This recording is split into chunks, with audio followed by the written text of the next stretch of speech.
We have the questions here that you guys specifically want us to answer for you guys.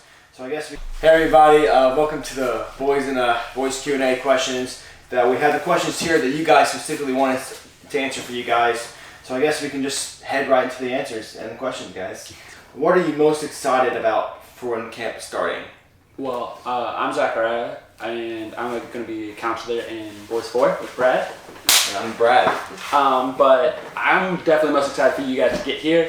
We have been here, some of the people, for over a month with none of you guys here at all. So being able to come back to camp and seeing you guys is definitely going to be the best part of all of this. Mm-hmm. Yeah, I'm Brad, also my co-counselor right here. I'm really excited, definitely just to see you guys out here to lead you, because that's what we came here to do. Not just for us, not even not for all, but for you guys to help counsel you, to learn through what God has taught us to do and pass that off knowledge and leadership to you guys, that we can lead you guys up to great Christian boys and girls, leaders of God.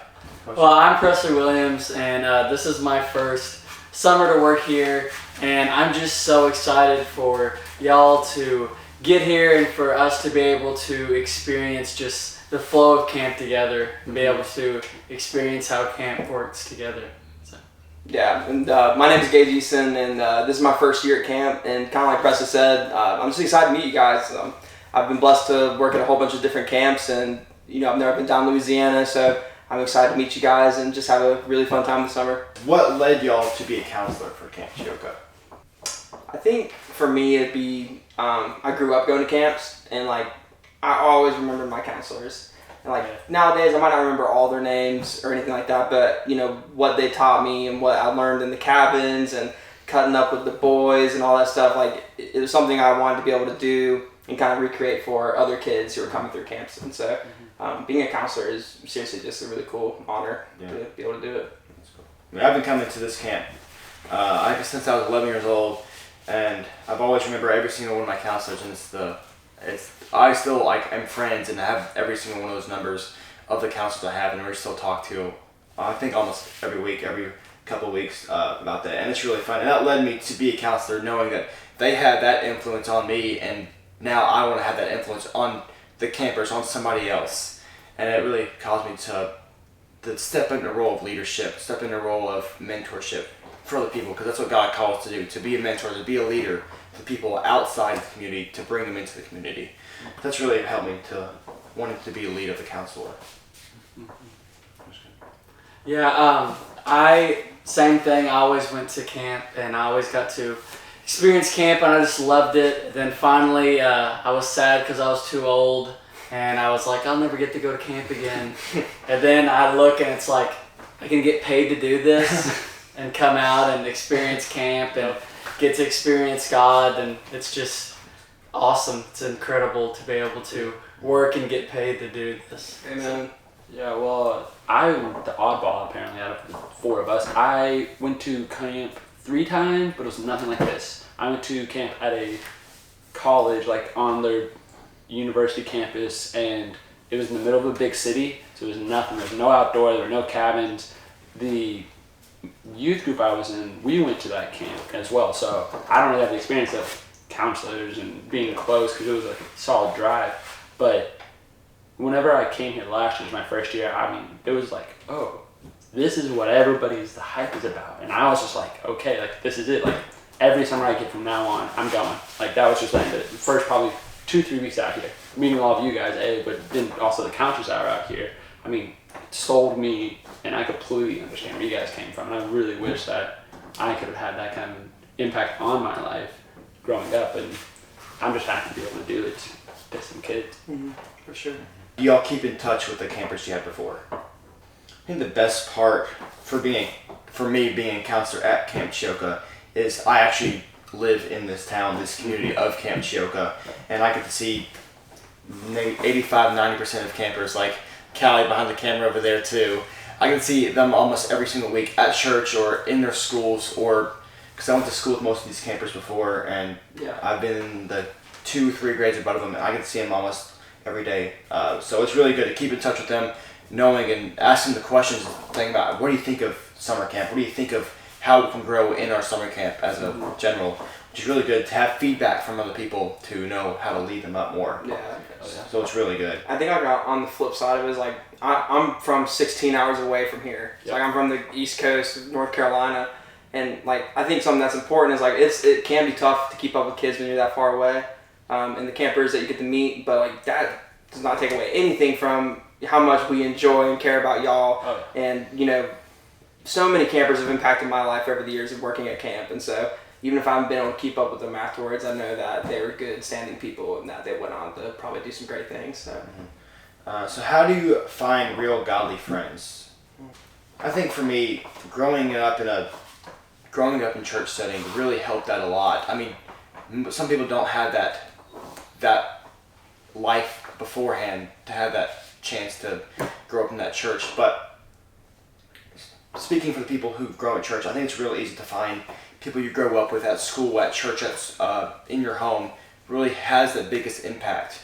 But for me in general, knowing friends who've been in that situation, not growing up as a Christian family, it's hard to find godly friends knowing you have your routine set of what you've been doing.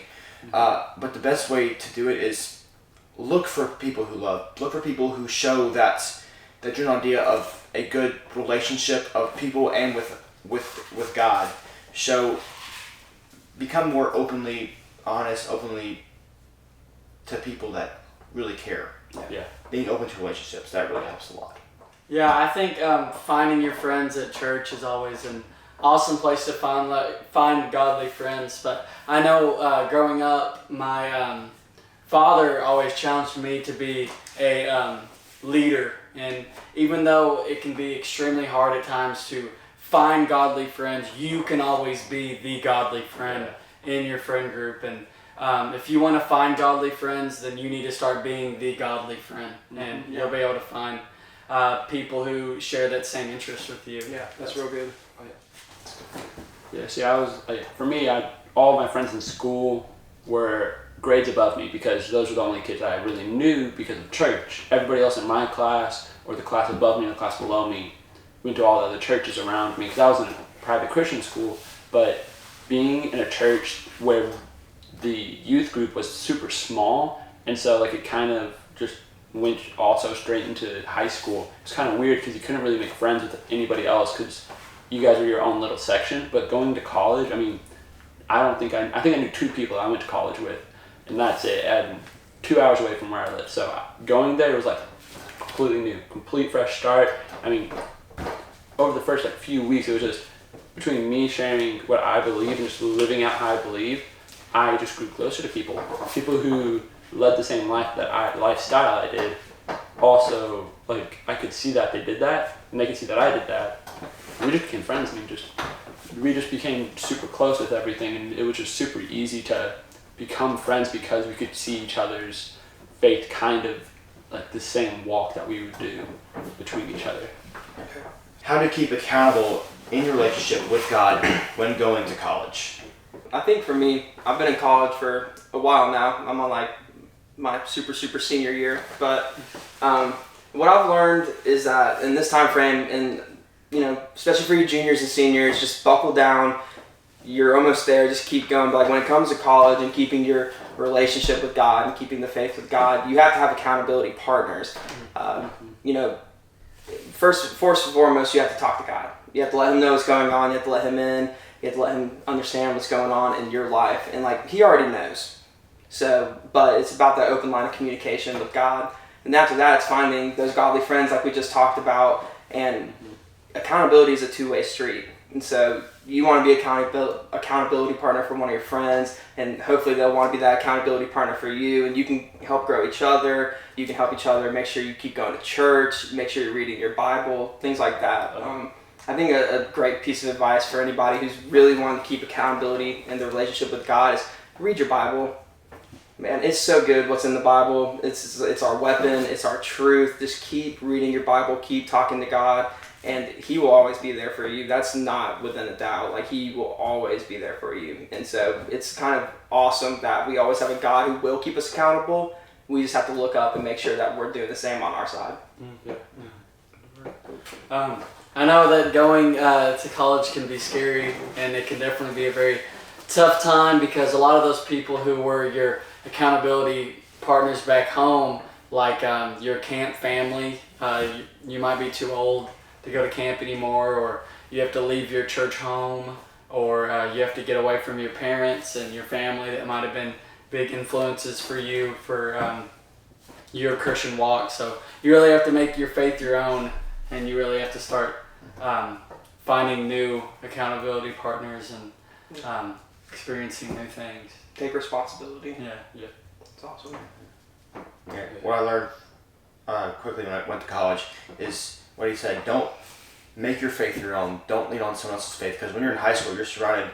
Most of the time, you're surrounded by your parents. You're surrounded by people in your school that's always there for you. When you go to college, people will move around different cities, different states. So you always need to learn, like, I need my personal relationship with God. I need one-on-one talk with God through prayer, through the Bible studying. That really helped going through knowing that I have a future for myself that God made for me. But yeah. So that's really great. We always love talking to you guys, but that'll be it for our case. We thank you guys for listening in. Thanks, guys. Can't wait to y'all. see ya.